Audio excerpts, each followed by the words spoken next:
हैं और आप ग्रामीण चिकित्सक हैं। कोरोना काल में देखा गया कि पूरा मतलब कि जो है जागरूकता कर रहे थे, लोगों के बीच में गए हैं और लोगों को जागरूक करते हुए और सरकार का जो निर्देश हुआ था उसके अनुसार से आप इलाज किए हैं ग्रामीण में, गांव में, और उसमें देखें कि अपनी जान पर खेल के लोगों को बीच में मतलब जान बचाए हैं, बहुत सारा इलाज किए हैं। सर्दी खांसी बुखार का जो उस समय ज़्यादा हुआ था और ये हुआ था, ये आपको डर महसूस नहीं हुआ कि इस कोरोना से हम भी ग्रसित हो जाएंगे? सबसे पहले तो मैं ये कहना चाहता हूँ कि कोरोना काल के पहले हम लोग जो ग्रामीण चिकित्सक हैं उन्हें झोला छाप डॉक्टर कह के पुकारा जाता था, है ना। सभी लोग जो बड़े डॉक्टर लोग हैं, MBBS और लोग सभी लोग वो लोग हम लोग कहते थे कि झोला छाप डॉक्टर। लेकिन 2020 में जब कोरोना एक ऐसी बीमारी आई जिसमें बड़े बड़े हॉस्पिटल बंद कर दिए, पेशेंट को देखना तो क्या छूना भी उनको मतलब डर लगता था कि कहीं हमारी जान न चल जाए। लेकिन देहात के हम लोग रूरल हेल्थ प्रोवाइडर यानी ग्रामीण सलाहकार एज ए चिकित्सक दवा देकर, चूँकि हम लोग खुले वातावरण में रहते हैं, गांव में डर नहीं। और सबसे बड़ी बात जो रोगी थे वो तो आस-पास के ही रहते, तो उनको मरते हुए कैसे हम लोग देखते। तो पहले जान पर खेलकर हम लोग कुछ दवा देकर, और हमको लगता है कि 80% यहीं से ठीक हो जाते हैं। लेकिन थोड़ा सा हम लोग मैंने तहकीकात रखते थे इस तरह का कि भाई थोड़ा सा आप सैनिटाइजर का यूज करें, थोड़ा मास्क लगाए, ये सब करके और दवा देकर ठीक हो। तो ये क्योंकि चिकित्सक होने के नाते, ग्रामीण चिकित्सक होने के नाते हम लोग को था ही जो कुछ भी है उनको हम अच्छे करें, उनको देखा जाए कि जो भी दवा की जरूरत है उनको, जैसे सर्दी खांसी उसमें होता था। सभी कोरोना नहीं था, लेकिन डर से लोग छूना नहीं चाहते थे, दवा नहीं देना चाहते थे, क्योंकि सभी में कोरोना का लक्षण नहीं था। लेकिन एक एडवर्टाइज हो गया था, प्रचार हो गया था कि जिनको सर्दी खांसी बुखार है वो कोरोना हो सकता है, जिसके चलते बड़े बड़े डॉक्टर लोग डर गए।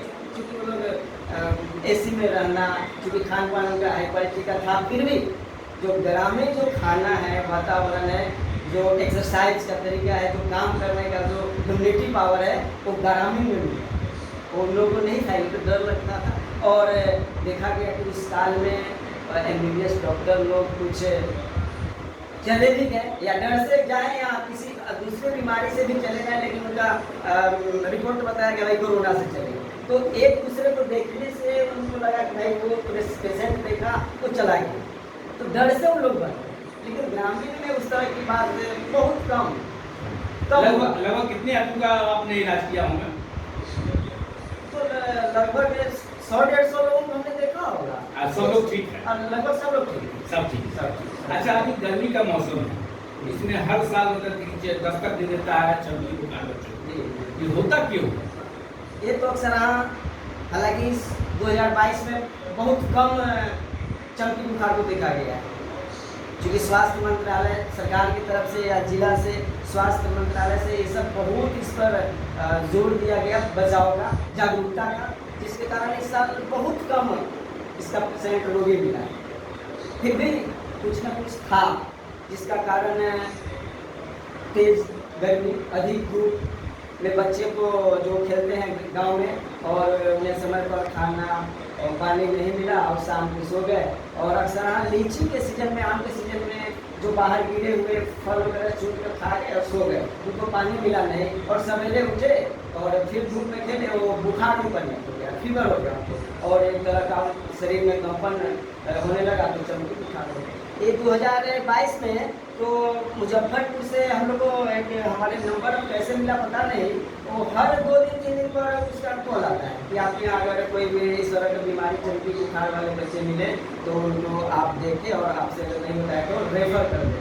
सरकार का निर्देश था? हाँ, सरकार का निर्देश था। इसलिए फोन कंटिन्यू हमारे मोबाइल पर 2 दिन पर फोन आते रहता था कि आपके यहाँ कोई पेशेंट है उस तरह का। तो आप मतलब उसके लेके जागरूकता भी आप लोग कर रहे हैं? जी, उसके लिए जागरूकता कर रहे हैं। हाँ, उस तरह उस माँ से क्या आप करना चाहते हैं गर्मी के समय में? उन्हें माँ को, चूँकि देहात में तो गरीब परिवार लोग अधिकतर हैं, तो भी और माँ से अपील करना चाहते हैं कि अपने बच्चे को यानी जगाओ, खिलाओ, और अगर इससे भी अगर कल हो तो उसको लगता है कि उस तरह कुछ बुखार हो रहा है या हाथ पैर मैंने चमका रहा है, आँख बंद किए हुए, तो आगे हॉस्पिटल है, प्राथमिक सेवा केंद्र है, उसके बाद सदर हॉस्पिटल, उसमें अपना जी इलाज। अभी देख रहे हैं कि युवा पीढ़ी को मतलब डायबिटीज बढ़ रहा है। पहले ओल्ड एज वाले को होता था और मतलब कि जो है बीपी हाई, किसी को बीपी लो, इस तरह का मतलब कि युवा पीढ़ी को ज़्यादा ग्रसित हो रहा है। क्यों? ये सब बीमारियां तो बहुत अब आम हो गई है। इसका जो रेफरेंस रेंज जो था उसको भी बढ़ा दिया गया है पहले, और खाने के बाद 100 से 140 था, अब 170 तक उसको कर दिया गया कि वो भी नॉर्मल में रखा जाएगा। 170 अगर है तो माना बहुत ज़्यादा बीमारी है।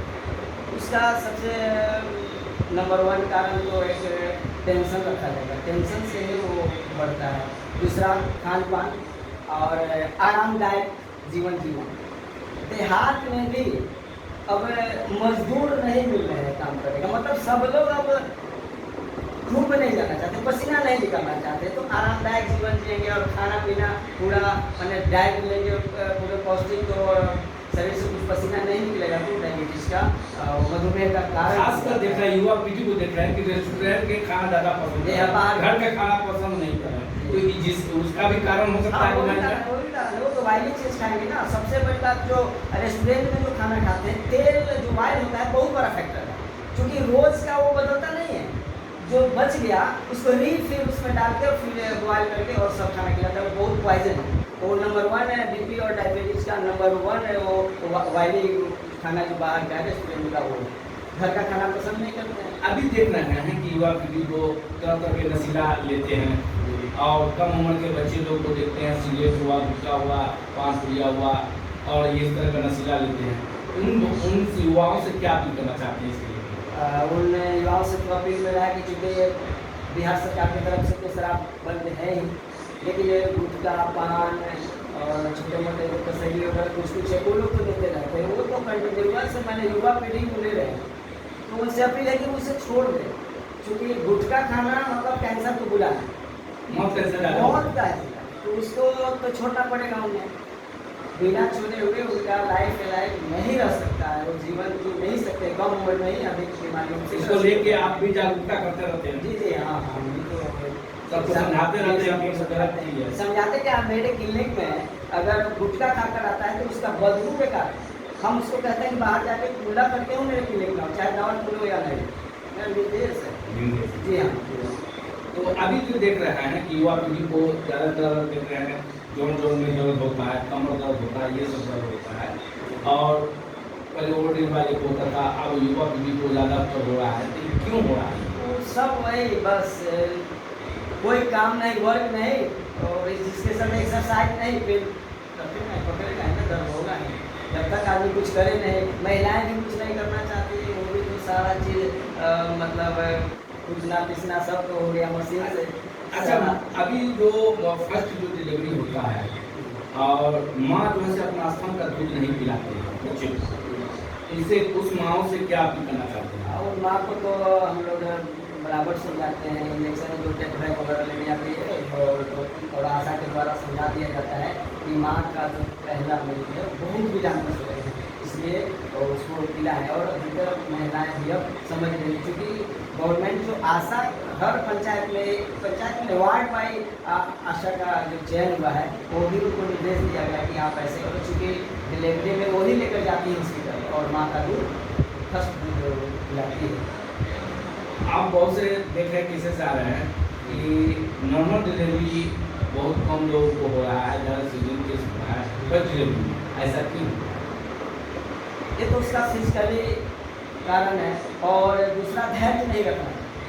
धैर्य अगर रखे, टाइम टेकिंग होता है ना, किसी भी बच्चे को आने का समय होता है, जिसके चलते वो घबरा कर ऑपरेट करा लेते हैं, नॉर्मल ना हो गए, थोड़ा जल्दी बच्चा आया, डॉक्टर भी कह देते हैं कि जल्दी करो नहीं तो जैसे बच्चा पढ़ सकता है, इसलिए वो करा लेते हैं। कहीं न कहीं महिलाओं भी मतलब आलसी हो गए हैं, हाँ, जिससे काम नहीं करने के कारण ऐसा भी हुआ है। हाँ वही आलसी करने का, जो गर्भावस्था में उसको टहलना है, घूमना है, तो घूम नहीं पाती है ना।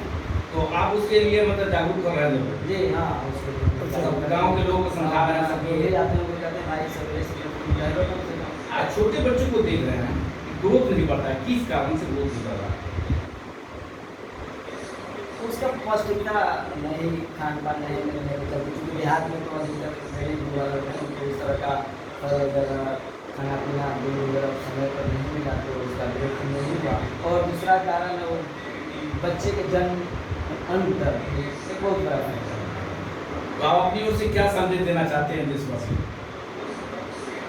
हम अपने ओर से संदेश देना चाहते हैं कि सभी लोग इस सुझाव जो मिला है उस पर अगर चलें तो बच्चे में वो कभी बुखार नहीं रहेगा, युवा में वो डायबिटीज है, बीपी का जो शिकार है, वो सब वो कम किया जा सकता है। खत्म तो नहीं हो, कम किया जा सकता है, पर धीरे धीरे वो कम होगा।